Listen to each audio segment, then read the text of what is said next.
সোনাঝুরি থেকে 280 টাকায় আমি একটা কুর্তি কিনেছি। দেখো, তোমাদের সঙ্গে শেয়ার করছি। কুর্তিটা সেরকম বিশেষ কিছু না, যে দারুণ সেরকম কিছু না, অথচ আমার যেটা ভালো লেগেছে যে এই গলাটা, কলার দেওয়া গলা, দুপাশে দুটো বোতাম রয়েছে। এটার সাইজ হচ্ছে 48, আর আজরাখের কাজ রয়েছে একটু দুপাশে আর বুকের কাছে, আর একটু কাঁথা স্টিচের কাজ রয়েছে। দুটো ধাপে রয়েছে কাঁথা স্টিচের, ওপরে একটু আর একটু তার নিচে একখানা। আমার বেশ ভালোই লেগেছে। তবে মানে এই ধরনের কুর্তি আছে প্রচুর, কিন্তু তবু এগুলো তো কখনো পুরনো হয় না ধরো। আহ, আর আমি ভাবছিলাম যে এই কুর্তিটা তো নিলাম, কিন্তু এটার সঙ্গে এটাকে একটু এলিগেন্ট লুক দেওয়ার জন্য কী ধরনের জুয়েলারি একটু ইউজ করা যায়। তো পেয়েও গেলাম।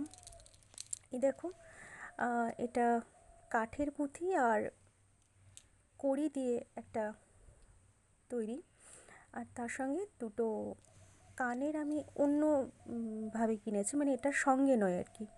এই দুটোকে কিনে ভাবছি এটার সঙ্গে যদি পরা যায় তাহলে সত্যি একটা এলিগেন্ট লুক দেবে। এগুলো তো সত্যিই কখনো পুরনো হয় না, যতই আমাদের থাকুক না কেন, যতই আমাদের মানে বারবার পরি না কেন, পরতে কিন্তু খুবই ইচ্ছা করে, বারবারই পরতে ইচ্ছা করে।